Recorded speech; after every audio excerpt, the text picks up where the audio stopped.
Ladies and gentlemen, good day and welcome to Q2 and 1H FY26 earnings conference call hosted by Adani Energy Solutions Limited. From the AESL side, we have the following on the call as main speakers: Mr. Kandar Patel, CEO, AESL; Mr. Kunjal Mehta, CFO, AESL; Mr. Kapil Sharma, Business Head, Transmission; Mr. Pushpendra Zala, Business Head, Smart Metering; Mr. Bhaskar Sarkar, Business Head, Cooling Solutions; Mr. Anupam Mishra, Head Group Corporate Finance; Mr. Vijil Jain, Head IR, AESL. As a reminder, all participant lines will be in the listen-only mode, and there will be an opportunity for you to ask questions after the presentation concludes. Should you need assistance during the conference call, please signal an operator by pressing star then zero on your touch-tone phone. Please note that this conference is being recorded. I now hand the conference over to Mr. Vijil Jain from AESL. Thank you, and over to you, Mr. Jain. Thank you so much. Hello, everyone. Warm welcome to the Q2 FY26 call. I hope you got a chance to go through the earnings material which was uploaded on the website and was also sent personally. Just to explain the flow of the call, we will start with an opening statement from the CEO, followed by questions and answers, and of course, closing remarks from the CFO. In case you have any questions, please feel free to start joining in the question queue so that we can better manage the Q&A. Thank you, and over to you, KP sir, for the opening statement. Good morning, and thank you to all investors and analysts for joining this Q2 call of Adani Energy Solutions Limited. Before I hand over to Kunjal for giving a quarterly operational and financial update and half-yearly update, I wanted to touch upon 2-3 points, important points. Those are essentially in relation to outlook, market, business, and sector outlook. So we currently have about 60,000 crores of order pipeline for transmission project.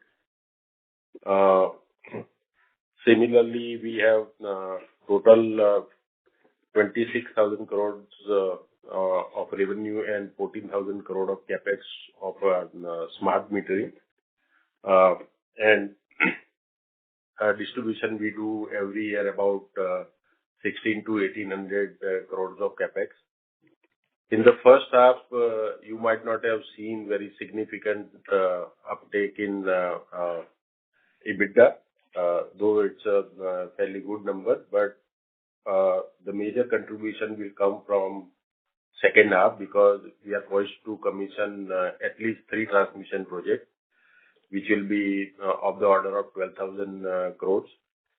Similarly, we will do the capex in distribution.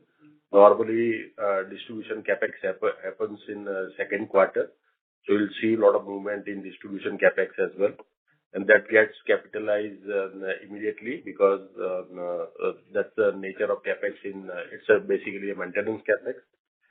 Similarly, in smart metering, we have gathered a good amount of momentum. We have so far installed about 42.5 lakh meters in the first half, and we will cross 1 crore meter installation by end of year. So all in all, we will capitalize about 17 to 18,000 crore of capex, which will contribute about 2,800 crore of EBITDA on an annual basis. So you will see those numbers flowing in next half year. And similar kind of numbers will continue with a growth every year for at least 3-4 years, basis the order pipeline that we have. The other important thing that I wanted to highlight was there are 2 exceptional items in the financials. One, last year we had a Danu, so when you compare the distribution business profitability and EBITDA, the Danu was included. This year it is not there. The contribution of Danu EBITDA was about 92 crore. Similarly, in AESL profit, there was a one-time exceptional item last year of deferred tax of about 314 crore, which is not in the current first half. So when you compare, you can take care of that detail as well. Over to you, Miguel.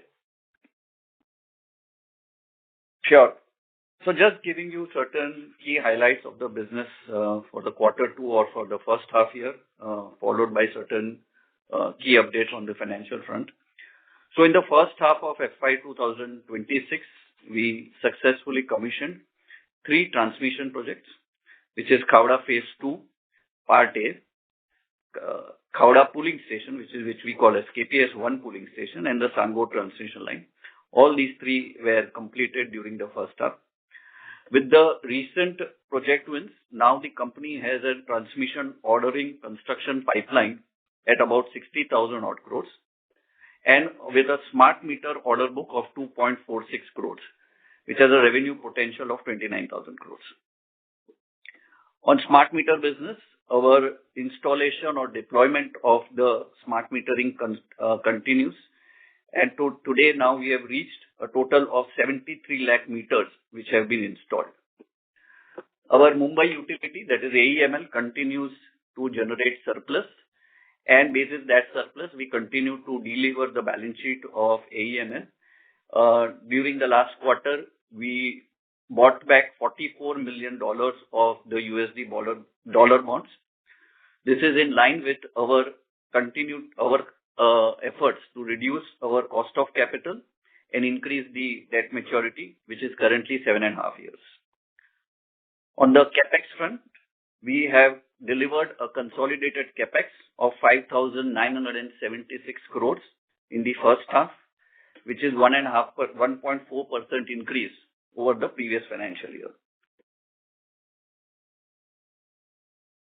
Further, on the O&M part of the transmission business, our availability continues to be very robust, which is 99.7% in the first half year, and basis which we have earned an incentive income of 30 crores in the Q2 and 59 crores in the first year, which is in line with what we have always earned basis the availability parameters in the transmission business.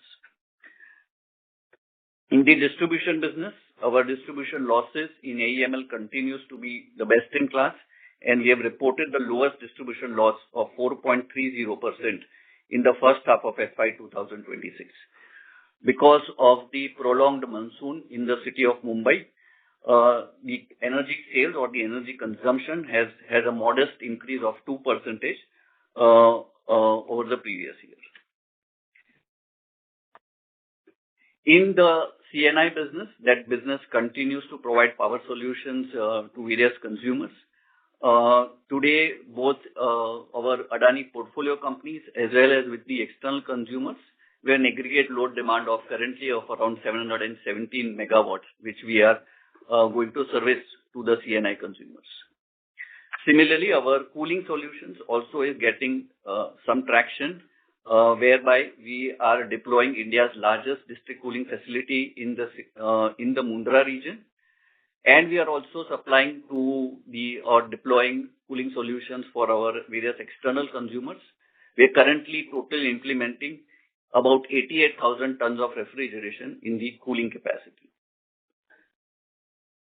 In terms of the financial update, the total income rose to 13,793 crores, which is a 16% growth over the previous half year, largely due to stable operating performance in transmission and the distribution business and the increasing contribution from the smart meter business. The total EBITDA, that is the consolidated EBITDA, has increased to 4,144 crores, which is a 13% increase on a year-on-year basis. Our consolidated PBT has grown to 1,404 crores, which is 34% increase over the previous year.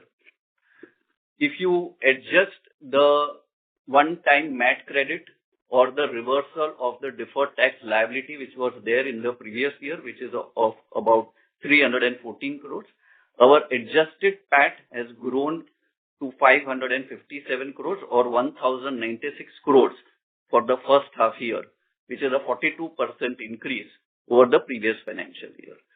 So I would repeat is that if you exclude the one-time deferred tax reversal or the MAT credit reversal, which was there in the previous year, our adjusted PAT has grown 42% in the first half to 1,096 crores. I thought that's the key things which is there. So in terms of the business outlook, the sector continues to present strong growth potential, both in the transmission business as well as in the distribution business, backed by stable regulatory regimes and the continuous reforms that we are seeing in the sector. I'll pause here in case we can now open the floor for the Q&A from everyone. Thank you. We will now begin the question and answer session. Anyone who wishes to ask a question may press star and one on their touchtone telephone. If you wish to remove yourself from the question queue, you may press star and two. Participants are requested to use handsets while asking a question. Ladies and gentlemen, we will wait for a moment while the question queue assembles. The first question comes from the line of Mohit with ICICI Securities. Please go ahead. Hi. Good afternoon, sir, and thanks for the opportunity. My first question is on the transmission pipeline. I think you mentioned 96,000 crore in the press release. Does it include both the HPDC, Khavda-Olpad, and there is one South column, or this is excluding both these HPDCs?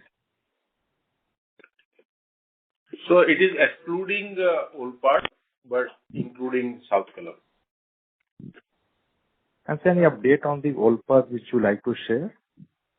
What is the status? So Olpad, right now? river, So Olpad reverse auction happened. We were L1, and we are expecting a response from PFC. So probably it was because of holidays, but now we expect a response from PFC in the current week. Understood. So my second question is on the smart meter. I think last year there has been no bidding in the first half, right? And there was one Tamil Nadu bid which was pending. And also in the press release, you're talking about 104 million smart meter, which is still pending. So have you seen any improvement in the tender bidding, or are there any other bid apart from Tamil Nadu which is up for tendering? And what is the status of Tamil Nadu bid? So Tamil Nadu bid submission was concluded. The technical evaluation is going on. The other bids, especially Telangana and Karnataka, because they will have to get their metering program approved under RDSS. Earlier, they never submitted that proposal. I believe that they have now submitted it, and it is under approval. So the moment that approval comes in, then they will come out with a bidding. So is it right understanding that earlier Karnataka was trying to do something on their own, and now they are trying to get it under RDSS? Is that right? Correct. Understood. My last question, sir, on the commissioning pipeline for transmission. I think we're expecting on especially HVDC to get commissioned by October. Are we facing some kind of constraint or some kind of issues in general in the industry, maybe right of ways, blah, blah, blah? Can you just throw some light on that? So the right of way... In general, right? So the right of way and ability of skilled manpower is the problem. But what I explained in the last call as well, we do a little different approach as far as right of way is concerned. While we use the government machinery and the power available under Section 68 and 164, but we also directly negotiate with the farmer, and we run that process parallelly. As far as manpower is concerned, so now we have developed that kind of relationship with those EPC players. You must have seen that we work with a few chosen EPC players, and this year we have taken a very unique initiative. We have started our training facility. It is going online from 1st of November this year. We'll be training about 1,200 people for transmission line erection. And with that, all of our requirements should be met. In fact, we will train those people and give it to our EPC partners. Understood, sir. And any clear on the HVDC project commissioning date, sir? Timeline? Is it December 25? HVDC is all going perfectly all right. All approvals are there. All the ROW issues sorted out. The critical work which is going on is underground cabling on that Vasi Creek, and we expect that to get commissioned somewhere in December or January. Understood, sir. Thank you and all the best, sir. Thank you. Thank you. Next question comes from the line of Manish Somaiya with Cantor Fitzgerald. Please go ahead. Good morning, everyone. Can you hear me? Okay. Yeah, Manish, good morning. Couple of questions, KP and Kunjo. Can you elaborate on parallel licensing opportunities beyond Mumbai? What circles are you targeting, and what's the competitive landscape? That's question number one. Yeah. So, Manish, we as a AESL are open for both the routes of expanding into distribution, which is either privatization or parallel license. We applied for parallel license for Navi Mumbai, Mundra area, as well as Ghaziabad and Jewar district in UP. The regulatory process for Navi Mumbai and Mundra part is over. We are expecting order from Regulatory Commission very soon because all those proceeding has been done. So we expect some movement on parallel license from these two geographies. And as far as competition in the parallel license is concerned, so parallel license is open for anyone. But in Mundra, nobody else has applied. In Navi Mumbai, the other players has also applied, but their process has just initiated. And practically, I believe that once you have two distribution companies, I think interest by a third distribution company will reduce significantly in particular geography. Okay, that's helpful. And then just turning to smart metering, I did see that the installation rate was down this quarter sequentially. Maybe if you can just quickly touch on that. And I'm not sure if it was because of the monsoons or the availability of talent in the field, but just on a big picture basis, you outlined a very significant untapped opportunity for smart meters in the country. So maybe if you can just kind of help us understand the addressable opportunity for AESL over the next 3 to 5 years. And, from a market share perspective, what would be the constraints? So, Manish, you are right. The installation rate reduced in the last quarter as compared to the quarter one. But essentially, that was because of ugly rain continuing even till now. And geographies like Maharashtra, Uttarakhand, Assam, and even Bihar this year witnessed a lot of rain that impacted the progress. But now we are catching up again. We have already reached to 20,000 installation as of now. We want to push it up to 30,000 installation per day. All the resources are lined up accordingly, and all the materials and manpower is available for achieving 30,000. As far as addressable market is concerned, there is about 10 crore smart metering opportunity that we think that will come in a year or so, essentially from Tamil Nadu, Karnataka, Telangana, Madhya Pradesh, and Punjab. These are the main geography from where we expect smart metering opportunity to come.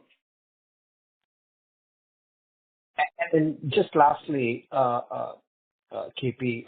Just on that, what do you think your share constraints might be? It seems to me that on the ground, your share is probably running higher than what you sort of realized in the initial go-round. So maybe if you can just touch on that, and then... Yeah, go ahead. So, Manish, our market share is about 18-19% in terms of order, but our installation market share is about 23-24%, and we will continue to have that kind of better installation rate as compared to all other players. And as we add new geography, probably we will be able to increase both market share in terms of contract as well as in terms of installation. Okay. That's super helpful. And just lastly, quickly for Kunjal, leverage is at 4.4 times at the end of second quarter. And I think, KP, going back to your earlier comments, you mentioned that the earnings are going to be second half weighted. So would it be fair to assume that the leverage by the end of the year should be lower, maybe closer to the lower end of your target? Yeah, you are right. So basically, it would be in that range of around 4 times what we have always mentioned. Okay, super. Well, congratulations again on a good quarter. Sure. Thank you. Thank you. Next question comes from the line of Puneet Gulati with HSBC. Please go ahead. Yeah, thank you so much. And my first question is on the transmission side of the business. What do you see as a potential bidding pipeline for the second half of this year, and how aggressive are you likely to go in this space? So, Puneet, probably we will not be able to give you a very precise number for bidding pipeline for second half. But in next 1 to 1.5 years, the projects which has been identified by CTU and the central government is of the order of 90,000 crore. There could be addition from few states as well, like Maharashtra. So yearly about 80 to 90,000 crore of bidding opportunity or pipeline will be there in a transmission. Okay. And what share do you assume for yourself? So currently we are operating about 25%, and we will like to continue to have that kind of market share. Understood. And on the cooling side, how is the response so far, and where else do you see the opportunity? So cooling, Puneet, it is not only, in fact, we spend a lot of time on creating market and awareness for the cooling solution, because so far it is not very known concept in Indian market. Yeah. We have been interacting with a lot of players, including sector and sector federations and other players. We see now a lot of traction on a cooling side as well. In the last, the first half, we could also get a LOI from 2 third-party developers for developing district cooling plants. And we see a humongous potential as far as district cooling is concerned in India. So we'll continue to work on developing market and making aware about advantage of the having cooling district cooling solution. Understood. And lastly, if you can talk about any updates on the UP side on privatization of DISCOM, what are the dates likely, and how big is the opportunity you see for yourself? So there is no specific update from the UP side, but they continue to mention that they will come out with RFP very soon. So we are eagerly waiting for that. We believe that they had a few conversations with the Regulatory Commission. They had certain queries and suggestions, so probably they are incorporating it, and then they will come out with RFP. Okay, that's helpful. Thank you so much, and all the best. Thank you. Thank you. Next question comes from the line of Nikhil Nikania with Bernstein. Please go ahead. Hi. Thank you for taking my question. My first question is on the distribution side. Good to hear an update on the parallel licensing bit. But now that the draft electricity regulatory changes are out, wanted to hear your thoughts on how do you see this space evolve going forward in terms of new opportunity for ESL in distribution? So, Nikhil, the new draft also says, and clearly, the intent of government is there, that they wanted to increase private sector participation in distribution. They are in fact further proposing to provide enabling provision for second license. In fact, the current legal provision says that you have to create your own network when you become a second license. The draft amendment proposed that the second license new licensee can use existing distribution network of the existing licensee as well. So it is clearly a good sign for the distribution sector, and it will create a lot of opportunity for private sector players. Got it. Understood. So in a way, is it fair to assume it could open up opportunities for you to enter new cities without having to deploy your own CapEx? So, Nikhil, our view is little different. We might not use existing network of a distribution company because we believe that the major differentiation between you and the incumbent distribution company would be reliability of supply and quality of services. Now, the moment you ride on the existing network, probably you might not be able to differentiate on those two aspects. So, we might go ahead with our own network as it is provided in the current regulation. Understood. Very clear. My second set of questions on the transmission side. AESL has been winning quite a fair bit recently, especially in the HVDC projects. What would you say is the reason for that? Is it just that the competitors' hands are full, or is there something else which is the reason? And secondly, on transmission, you highlighted right-of-way as a challenge, but the March regulations were expected to ease that with higher compensation for right-of-way, but has that not been the trend? So these were two questions I had on transmission. So to answer your first question, probably I may not be able to comment as to why Power Grid is not able to take, but I can certainly comment on why we are in a position to take.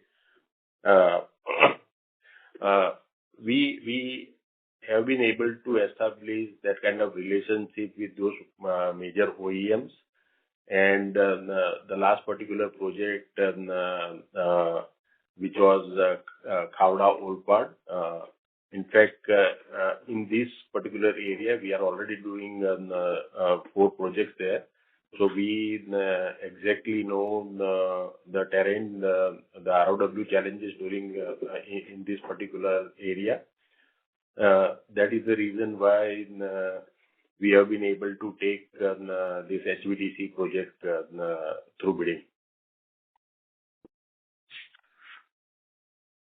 Got it. And the second question, if you could answer as well, right of way, the reason things have not improved despite higher compensation norms. So right of way, all the required legal framework is now in place. So after last year's policy intervention from Government of India, most of the state has notified their policy for right of way. Essentially, these policies are targeting to give a fair compensation to the landholder. To use those policy framework, you have to go through that process of getting order issues from collectors. That also involves public hearing, and sometimes that process takes time. So as I mentioned earlier in the call, what we do is we use both the route parallelly. We directly negotiate with the farmers, take a decision on the ground, and immediately implement it. And also wherever we have a problem of ROW, then we use that route which is through collector and collector order compensation. And if the situation worsens, then we use that state machinery and police protection for ROW. But it's basically a hybrid concept. We only don't depend on a one route because that could take a lot of time. Makes sense. Makes sense. The last question I had was, there's this news on Adani Group's tie-up with Google for a data center. Any role you envisage for AESL also in this opportunity? Role in the Google data center. Adani. Okay. Sorry, I couldn't. Probably we will have an opportunity for AESL in terms of providing energy solutions and timely connectivity, because like what we did last time as well for Microsoft when they were developing a data center, we created connectivity infra for them. Similarly, we will also have an opportunity of creating infra for connectivity and also provide energy solution to data center, because they will certainly be very, very keen to have energy solution which is predominantly coming from a green power. Got it. Thank you. Those are my questions. Thank you, Constantine. Thank you. Next question comes from the line of Love Sharma with JP Morgan. Please go ahead. Hi, management. Thank you for the time. Just wanted to understand one or two things. I think you mentioned about the AEML's plan for the buybacks which you've done and the cash surplus you're running.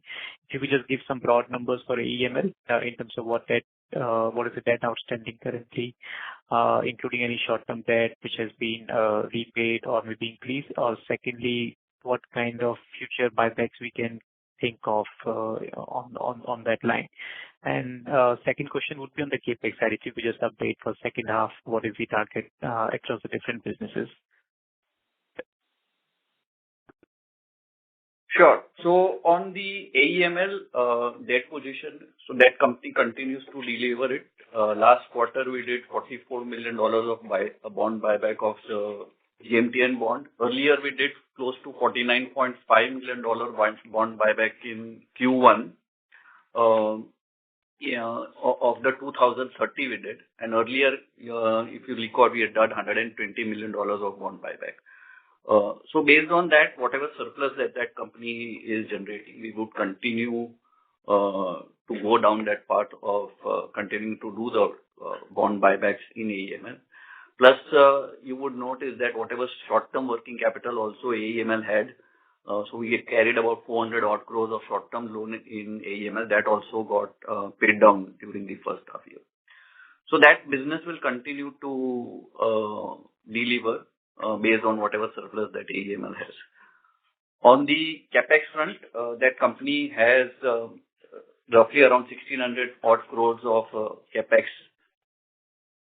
planned, of which 575 has been incurred during first half, and roughly around 1,000 would get incurred during the second half.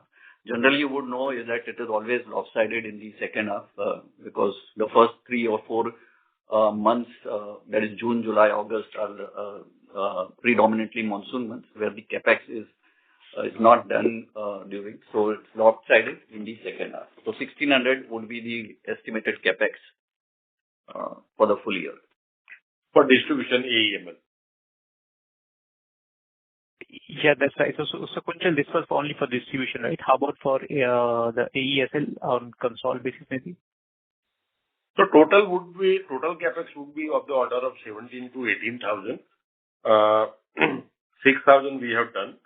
The breakup of 6,000 is 3,300 in transmission, 3,350, 700 odd crore in distribution, and 2,000 odd crore in smart metering. For the full year, we will do about 11,400, 500 in transmission, 1,600 in distribution, and 4,000 in smart metering. So in smart metering, we'll add about 2,000. In distribution, we'll add about 1,100 in the second quarter, and in transmission, we will add about 8,000 in the second quarter. Understood. Thank you, sir. Okay, so this is very useful. And one last question from me was, I think, on the dollar bond side, we have this maturity coming up next year for the transmission 2026 bonds. Any thoughts currently of how are you planning to take care of that refinancing? Yeah. So we are working towards it, and basically we would like to refinance it. I mean, there are various sources. It could be both a mix of dollar bonds or it could be a mix of rupee bonds. But we would refinance it much ahead of its maturity. Okay. No, thanks, Kunjal. And in terms of pricing, could you indicate for if we have to go for INR pricing, what kind of pricing you see currently for those assets? So, as you know, these are AA plus rated in the Indian market. So, accordingly, it would get priced. A rough idea, roughly maybe around, should we think of 8%, 9%-ish INR terms? Yeah, basically, currently, if you look at it, AA plus or AAA bonds are generally priced sub 8. So, in that region, it would get priced. Okay, wonderful. Thank you so much. Okay. Thank you. Next question comes from the line of Vishal Biraiya with Bandhan AMC. Please go ahead. Hi. A couple of questions. One is on the status of license in Navi Mumbai, because the public hearing was done and all the formalities were completed by MERC. So what is holding it back? Can you be a bit louder? We couldn't hear you. Yeah. Sorry, my question was on Navi Mumbai license area. The formalities by MERC, it seems, were completed in terms of public hearing and others. So what is holding back the license? Is there anything else that is pending? Processing. So now they have to issue the matter was closed for order. So now they have to issue an order against our application. Okay. And what is the kind of capex that you foresee in this license area over the next few years once you get the license? Sorry, capex for Navi Mumbai? Yes, sir. So we will have a capex of about 10,000 crore for Navi Mumbai entire area, which will span over about 5 years. Okay. 2,000 crores per year will be the capex there, only in Navi Mumbai. Correct. Per year. Okay. But that seems to be substantially higher, right? I mean, Mumbai capex itself is about 1,600 crores, though you will have to put out the network fully there, which is not here. But is there, I mean, what will be the extent of industrial? So the density there is little lower as compared to Mumbai. And the second is because we will have to fulfill the universal service obligation. What we have proposed is that we will bifurcate the entire area into 25 circles. And once we start investing into that circle, we will fully deploy network in that entire circle. So every customer will have access to our network in that particular area. Once we achieve the universal service in that entire circle, we will migrate to the second one. So therefore, the speed will be lower, but it is essential to ensure that universal service obligation is achieved circle-wise. Oh, what will be the mix of industrial and commercial customers here, approximately? So the commercial and industrial consumption there in Navi Mumbai currently is of the in excess of 50%. The rest is from small LT commercials and residential customers. Okay. And on the transmission side, what will be the kind of project that you plan to commission this year, and what will be the addition to gross block that we should see? In addition to the 3 projects that you've done in the first quarter, for the balance 6 months, what should we see? Thank you. So in the next half, we will capitalize about 10,000 crore of capex. So at least we will commission 3 projects. We are trying to get fourth project also commissioned in the next quarter, but we'll at least commission 3 projects, and that will add revenue of about 17 to 1800 crore. Okay. Thank you very much. I'll come back in the queue. Thank you. Thank you. Next question comes from the line of Dhruv Muchal with HDFC AMC. Please go ahead. Yes, sir. Yeah, sir. Thank you so much. Sir, in the opening comments, you mentioned that the CapEx, I missed CapEx or capitalization this year will be about 17,000-18,000, and revenue run rate of that or EBITDA run rate of that will be about 2,800. So this is the CapEx number, probably that gets capitalized over the next 2 years, and then the revenue run rate, then the EBITDA run rate will be realized. What you capitalize this year, the EBITDA run rate for that would be how much, sir? So this year we will capitalize in transmission projects close to around 15,000 odd crores, which will translate to additional tariff of in the range of 1,800 or 1,900 odd crores, which is only in transmission business. Similarly, in case of AEML or distribution business, I mean, there is no offset of CapEx. Whatever incurred CapEx is the capitalization. So 1,500, 1,600 odd of CapEx will translate into a tariff or revenue of around 250 to 275 odd crores. And smart meter, based on its CapEx, will give 800 odd crores of additional revenues. EBITDA.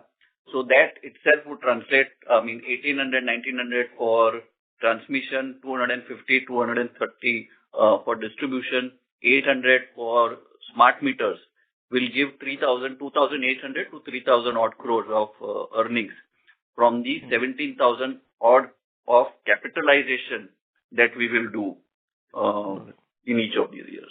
And Dhruv, just to clarify, in that 1,800, 1,900 crore transmission number, the already commissioned projects, You have commissioned 3 projects, yeah. 230 odd crores. So in total, 2,100 odd crores in transmission. Acha, this was excluding. Okay, perfect. Got it. So the second question was on the CapEx in the transmission business. So for the full year, you're expecting about 10,000. 10,000 odd crores, 11,000 odd crores CapEx. First half, you have done about 3,000. So that's about 7,000 for the remaining 2H. This is versus. So first half was about 3,300. 3,300. 3,300.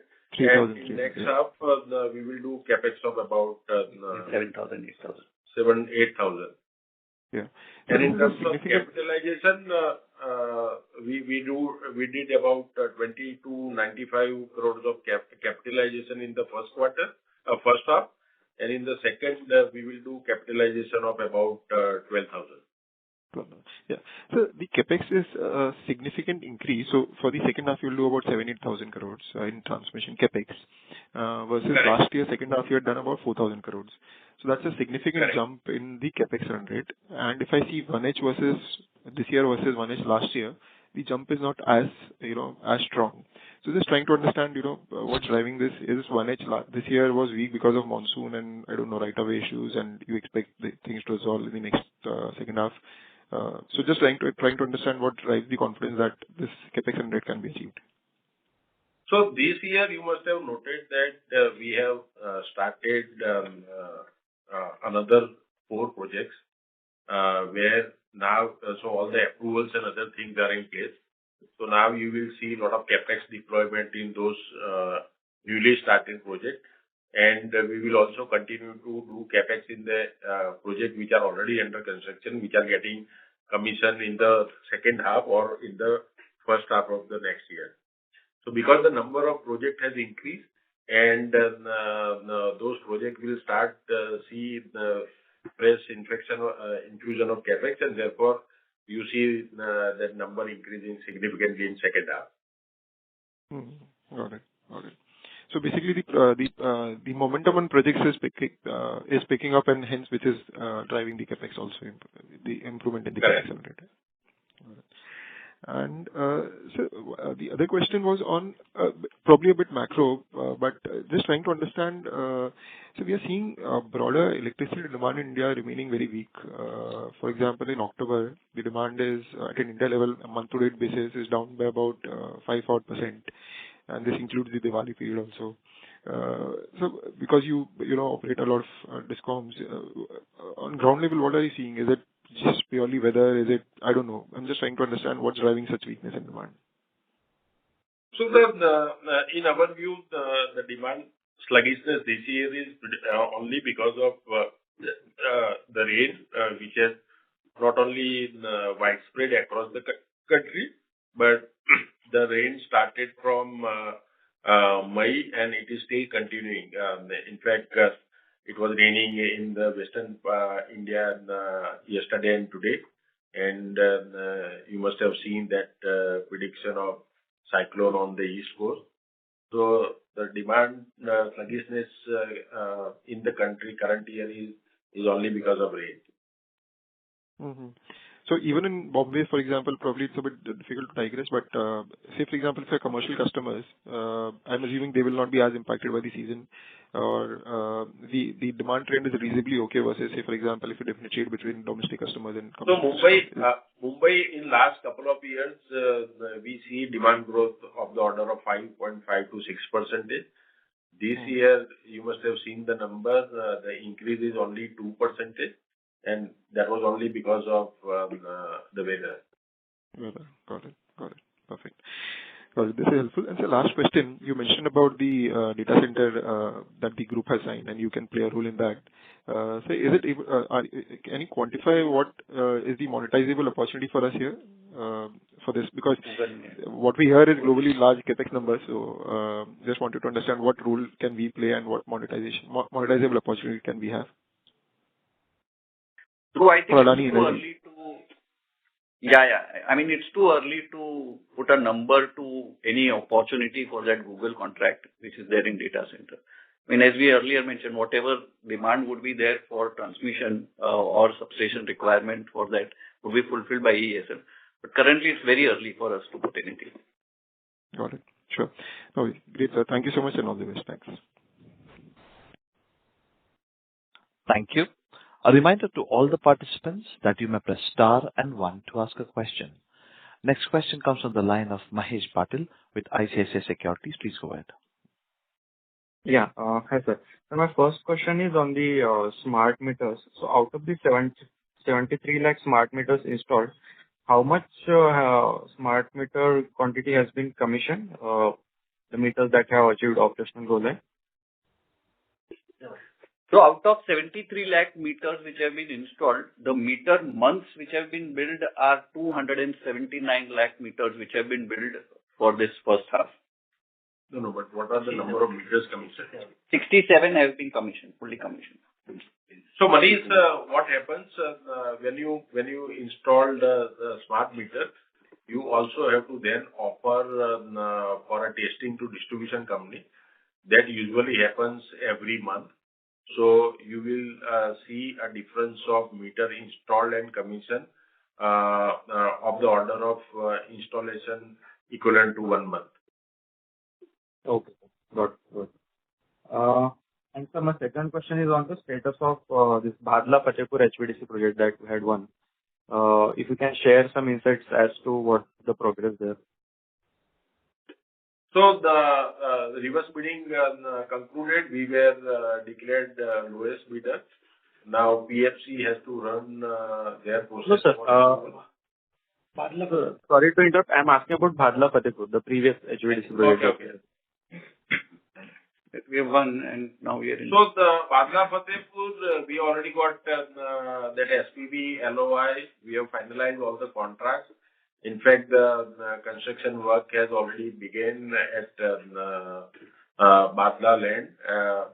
We will also start transmission line erection activity in the next month itself.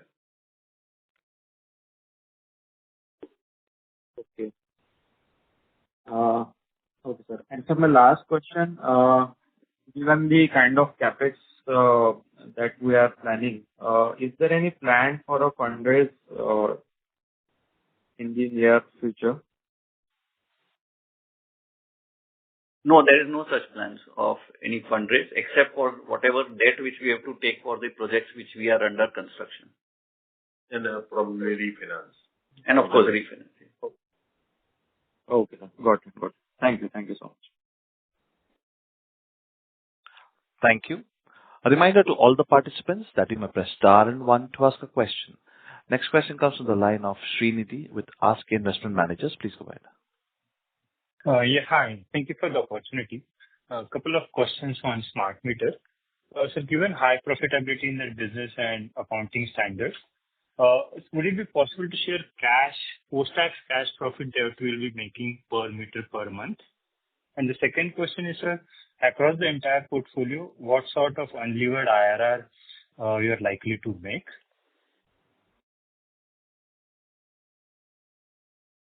Sure. So basis the current tariff profile that our smart meter portfolio has, our current revenue per meter per month is in the range of about 105 to 109 rupees per meter per month. That portfolio gives us close to around 80 to 85% EBITDA margins. So based on that, based on our current meters that we have installed, we have reported an EBITDA of around 243 crores and EBIT of 120 crores for this half year.